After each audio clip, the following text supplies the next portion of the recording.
먼저 김한길 당대표님의 모두 발언 드리겠습니다. 연일 수고가 많습니다. 오늘은 6월 국회 이제 얼마 남지 않았는데 우리의 입법 상황을 점검할 필요가 있다고 생각해서 저도 이 자리에 왔습니다. 저는 어제 의원총회 인사말에서 국정원 등 국가기관의 국기문란 사건 대단히 중요하기는 해도 6월의 입법 성과를 위해서 우리가 최선을 다해야 한다고 말씀드리기 바랐습니다. 그걸 살리기 위한 경제민주화 관련 법안 그리고 민생 법안 우리 국회의원들의 특권과 기득권을 내려놓는 내용의 정치 쇄신 법안 반드시 우리가 국민들께 약속드린 대로 성과를 이루어내야 할 것입니다. 이제까지 의원님 여러분들께서 애쓰신 것처럼 남은 며칠도 야무지고 옹골차게 지금까지 말씀드렸던 법안들을 최종적으로 처리할 수 있도록 계속해서 최선을 다해 주실 것을 당부드립니다. 고맙습니다. 예, 다음 전병헌 원내대표님의 모두 발언 듣겠습니다. 네, 박근혜 정부에게 입장을 밝힐 것을 요구합니다. 먼저 경제민주화 말장난 그만하고 경제민주화에 대한 분명한 생각을 밝혀야 할 것입니다. 그동안 정부가 실종되었다가 갑자기 갑의 대변인이 돼서 나타났습니다. 박근혜 정부는 의리원할 때는 또 국민이 애타게 찾을 때는 보이지 않더니 국회가 본격적으로 을살리기 입법을 논의하니까 갑자기 바빠졌습니다. 청와대에서 이 사람 저 사람 나서서 과잉 입법이니 또 경제민주화법의 거부권을 행사할 수 있다는 등 거침없는 말을 해대고 있습니다. 현호석 경제부총리는 말하는 것을 보면 대한민국 경제의 수장이 아니라 정경련 대변인 같은 느낌을 주고 있습니다. 과잉 입법, 기업활동 제약, 정부가 수용할 수 없는 정책은 적극 대응하겠다라는 식의 발언은 국회 입법권과 상권 권력을 근본적으로 부정하고 침해하는 잘못된 발언입니다. 경제부총리로서의 자격이 있는지 참으로 한심하고 대단스럽습니다. 박근혜 대통령은 이와 같은 주변 참모진들의 발언에 대해서 본인의 생각이 이런 것인지 분명하게 입장을 밝혀야 할 것입니다. 박근혜 대통령은 경제민주화를 공약으로 내걸고 대통령이 되었는데 지금은 화장실에 다 다녀오셨다는 것인지 분명하게 답변해 주실 것을 요구합니다. 재탕 3탕의 NLL 의혹들이 이제 그만하기 바랍니다. 제가 제일 싫어하는 말이 지긋지긋하다는 말인데 정말 지긋지긋합니다. 새누리당에 묻겠습니다. 국정원의 선거개입 국기문란 사건을 이대로 덮자는 것인지 다시 국정원 공화국을 만들자는 것인지 국민사찰 선거개입 불법 부분과 납치 고문이 판치던 7, 80년대로 돌아가자는 것인지 묻지 않을 수 없습니다. 국정조사는 통제받지 않는 권력을 법의 공정한 통제하에 두자는 것입니다. 민주주의와 인권 후진국으로의 추락을 막자는 것입니다. 진실규명과 제도 개선을 통해서 잘못을 되풀이하지 말자는 것입니다. 거부하고 발뺌할 명분 단 하나도 없습니다.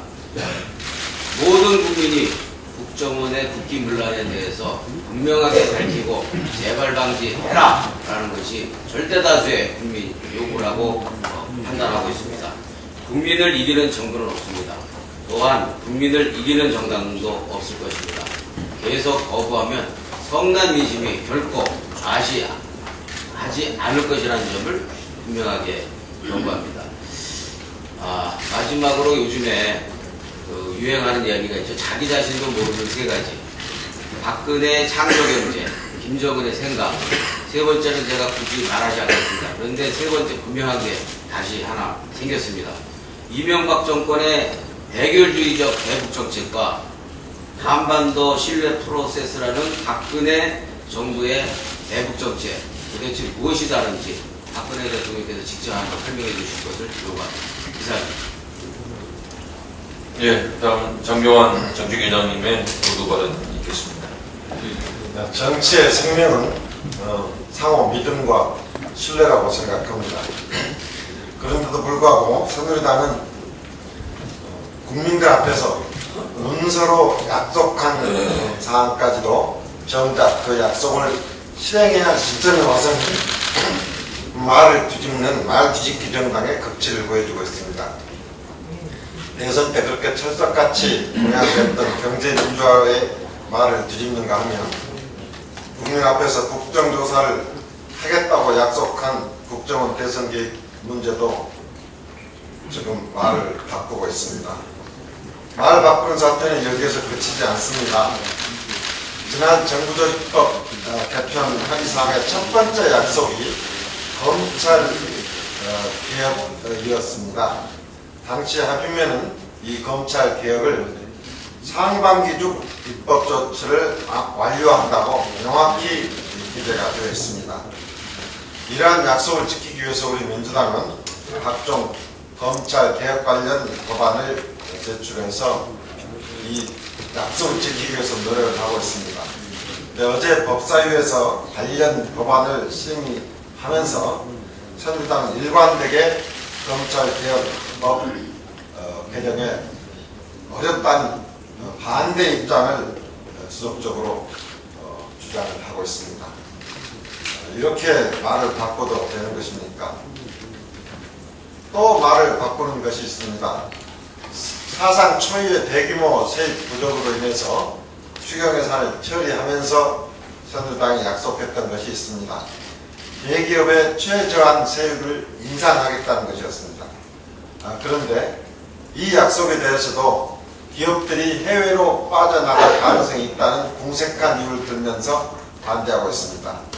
현재 상위 10대 재벌 그룹들의 실효세율은 13%예요. 상위 10대 대기업들입니다. 법인들은 실효세율이 13% 수준에 불과할 정도로 매우 낮습니다. 반면에 100대 기업으로 올라가면 그게 실효세율이 16.8%로 오히려 세금 부담을 더 많이 하고 있습니다. 이러한 세부담의 역전을 바로잡기 위해서 이 대기업 최저한 세율을 올리겠다고 했던 약속을 이렇게 헌신짝처럼 뒤집고 있는 것입니다. 새누리당은 본인들이 필요할 때는 합의라는 명목으로 야당과 국민의 협조를 구하고 막상 약속을 지켜야 할 때면 중소기업과 서민들의 아픔은 모른 체하고 갑중의 갑인 재벌들을 옹호하는 정당의 입장을 고수를 하고 있습니다. 이번 주부터 각 상임위별로 법률안 심사소위원회가 본격적으로 가동되고 있습니다. 우리 민주당은 이번 국회를 약속을 지키는 국회로 만들기 위해서 끝까지 최선을 다할 것입니다. 새누리당도 더 이상 양측이 소년처럼 야당과 국민을 속이는 자세를 그만두고 진지하게 약속했던 사항의 법안 처리에 적극적으로 임해줄 것을 촉구를 합니다. 예, 다음 우원식 최고위원님께서 말씀해 주시겠습니다. 네. 갑의 횡포를 막고 을의 눈물을 닦아주자고 우리가 정한 6월 국회가 이제 얼마 남지 않았습니다. 본격적으로 법안 심사 소위가 진행되고 있는데 저희 을지로위원회 신문고에 60여 건의 신문고를 두드리는 상황이 발생했는데 주로 대리점, 가맹점, 세입자, 채무자 이런 을들이 민주당의 문을 두드리고 있습니다. 전국의 모든 대리점들이 일어나서 판매 목표 할당, 밀어내기 이런 고통을 하소연하고 있습니다. 삼성전자 서비스, CJ제일제당 대리점, 기아자동차, 현대자동차, GM대우자동차, 남양유업, 농심, 헤아릴 수 없는 일들이 일어나서 전국 대리점 협의회, 전대협까지 만들어서 하고 있습니다. 이들의 눈물을 닦아줄 법들이 제출되어 있습니다. 일명 남양유업방지법이라고 해서 대리점 거래의 공정화에 관한 법률. 이 법은 복잡한 법도 아닙니다. 구입 강제를 막고 판매 목표 강제, 불이익 제공, 반품 받아주지 않는 이런 불공정 행위를 막고 정당한 이유 없이 계약 해지를 못하게 하는 그런 법입니다. 일명 CU방지법, 가맹사업 거래의 공정화에 관한 법률. 여기에는 CU 사업을 하고 있는 많은 사람들이 정말 고통스러워하는 24시간 심야 영업 강요 금지, 과도한 해지 위약금 금지, 이런 내용을 담고 있습니다. 백화점 대형마트 납품업자 보호법. 이것은 납품업자의 판매 장려금에 대한 규제를 강화하자는 것. 을지로 3법. 이것은 17개 광역자치단체에 공정거래위원회에 독점되어 있는 조사권, 고발요청권, 조정권을 17개 자치단체로 이관해 주자는 겁니다. 이런 법들, 거기에다 세입자를 위한 법들, 그 다음에 채무자를 위한 법들이 이번 저희들이 주장하는 이런 법들입니다. 이것은 다 의뢰 눈물을 닦아줄 법인데 이것을 과잉 입법이라고 이야기해서는 절대로 안 된다고 생각합니다. 저희는 이런 법을 통과시키려고 하고 있습니다. 박근혜 대통령이 가장 좋아하시던 김종인 박사의 말을 한 말씀 인용해서 한 말씀 더 드립니다. 경제 민주화 없이 창조 경제는 없다고 이야기했고 정치권이 재계에 밀리면 안 된다 이렇게 얘기했습니다. 재계의 대변인 모델의 공정위원장, 현호석 경제부총리, 조원동 경제수석, 그 사람들 말 들으면 창조 경제는 없습니다. 전두환법이 논의가 되고 있는데 시효를 10년을 늘리는 것에 대해서는 인식을 공유한다고 해서 참으로 그것은 다행입니다. 그렇지만 범죄에 의한 재산 환수 범위에 대해서 연좌제 운운하면서 위헌을 이야기하고 있는데 그것 걱정할 필요가 없습니다. 가까운 예로 대한민국은 친일을 통해 형성한 재산이라고 의심되면 그 후손에게 재산 형성 과정을 해명하도록 요구하고 있습니다. 새누리당 논리대로 하면 친일파 재산을 환수하도록 규정한 입법은 모두 위헌이 됩니다. 상식적으로 재산 29만 원인 분의 자녀가 수천억 대 재산가라면 충분히 합리적 의심이 가능하지 않습니까? 법을 강화해 그 의심을 풀자는 의미이므로 새누리당과 합심해서 처리해 나가는 것이 순리라고 생각합니다. 일단은 먼저 말씀드릴 내용은요. 국정원 관련해가지고 그동안 정보위원회가 지난 4월달에 단 한 차례도 열리지 않고 계속 수상기 위원장의 고집 때문에 문제가 심각했었는데 어저께 저희 민주당에서 민주당 소속 의원 6명 명의로 위원회 개회 요구서를 제출했습니다. 그 개회 이후로 국정원 정치개입 및 대선 개입 사건 다루고 국정원의 역할을 재정립하는 등 현안과 그다음에 국정원을 포함해서 정부의 소관 법률안을 심의하는 안건으로 저희가 제출했고요. 이 소상기 위원장이 건의를 해서 25일날 오전 10시에 개최가 되기로 했습니다. 소상기 위원장이 박영선 위원장을 고발하고 이에 이제 저희 정청래 의원께서 고발 시사 발언을 한 뒤로 소상기 위원장이 받은 걸 보니 아마 제가 생각하기에는 정청래 의원이 말씀하신 게 사실로 완전 확인된 걸로 보입니다. 그리고 지금 또 두 번째로 문제는 이성환 청장이 재판의 결과를 보고 그리고 국정원 사건에 대한 입장을 표명하겠다는 발언을 하셨는데요. 그 재판 결과에 영향을 미치기 때문에 사과할 수 없다라는 얘기를 지난번 상임위 때도 얘기를 하셨고 어저께 기자간담회에서 말씀하셨습니다.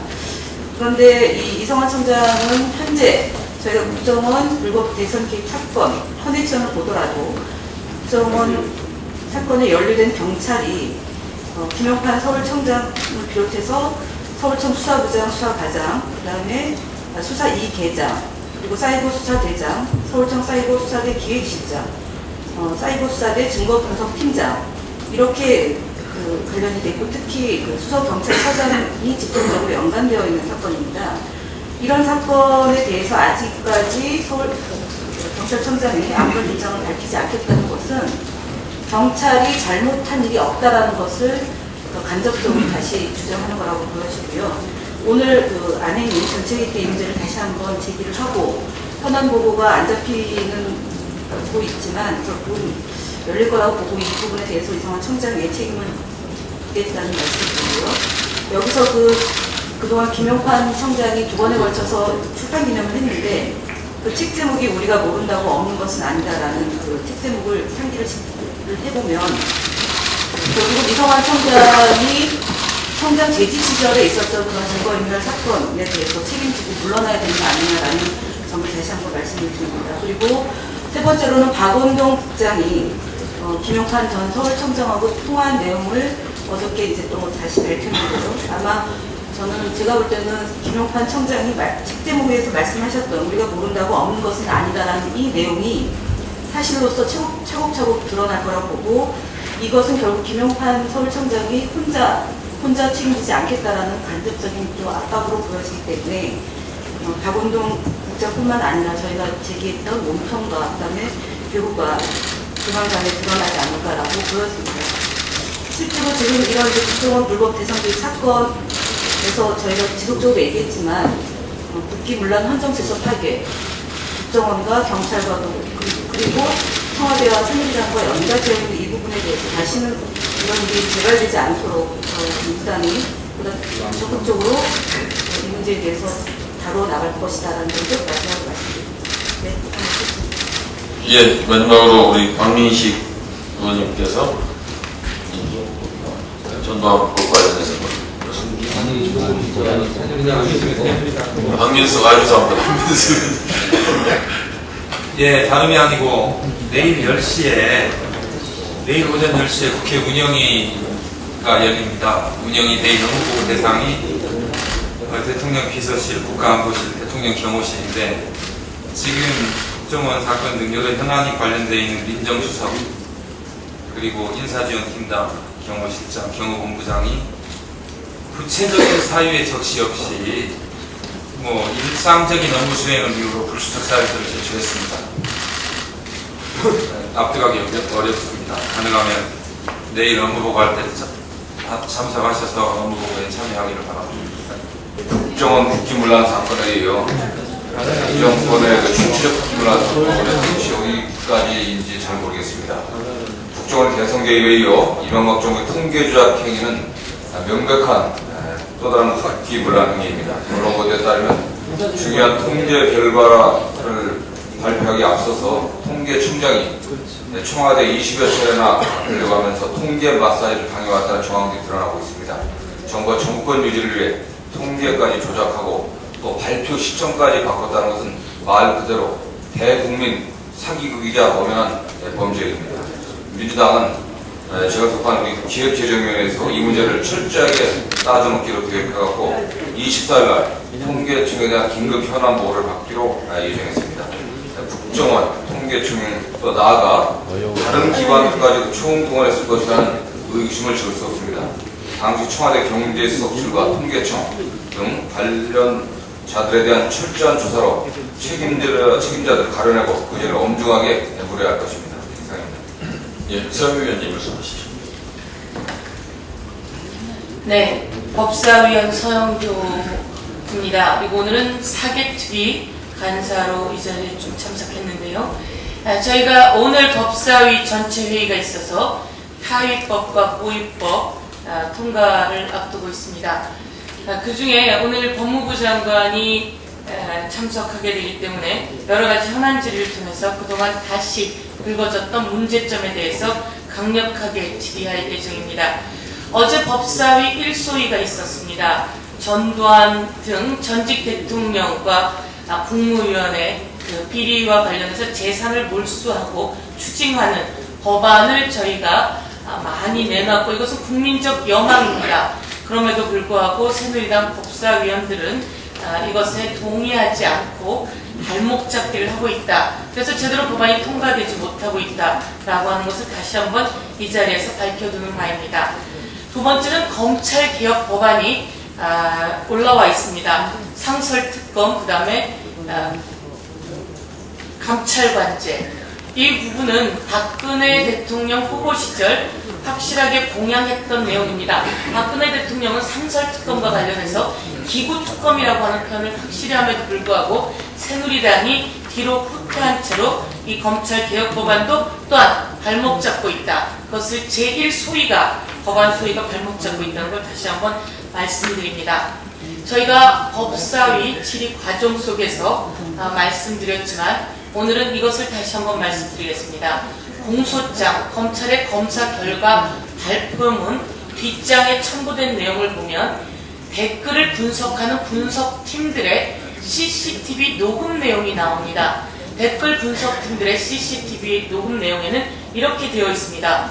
대박이야 대박, 노다지야 노다지, 댓글이 나왔어 라고 이야기를 하면서 이 댓글이 16,000건인가 이렇게 이야기를 하는 내용들이 고스란히 녹취되어 있는 자료가 첨부되어 있습니다. 여러분들이 한번 보셨으면 좋겠습니다.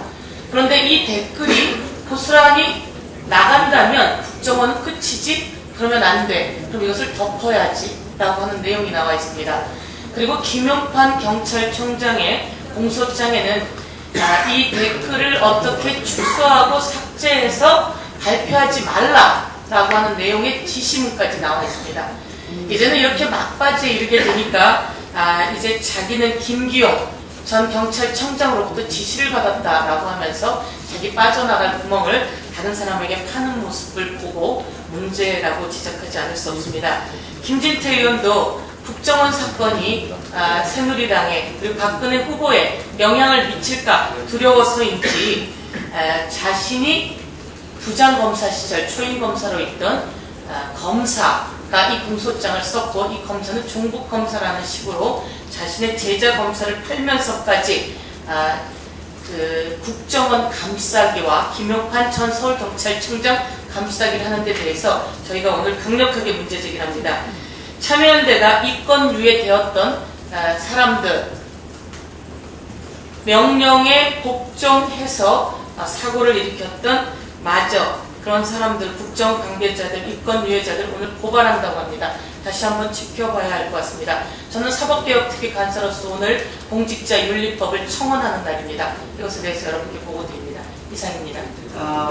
굉장히 어렵게 이 해직 언론인 공청회를 이끌어냈습니다. 그리고 MBC 전 노조위원장 이성재 위원장이 참여합니다. 그리고 김서중 교수께서 공청회 논순인으로 참여하고요. 새누리당 추천 인사는 아직 확정되지 않은 것으로 알고 있습니다. 내일 다뤄질 법안은 정청래 의원이 제출한 해직 언론인 관련법, 그리고 노웅래 의원이 제출한 법안, 그리고 최민희 의원이 제출한 해직 언론인 관련한 법안을 가지고 공청회를 합니다. 어렵게 이끌어냈고 또 내일 언론 관련 노조에서 30여 분이 방청을 하게 했습니다. 많은 의원님들의 관심을 부탁드립니다.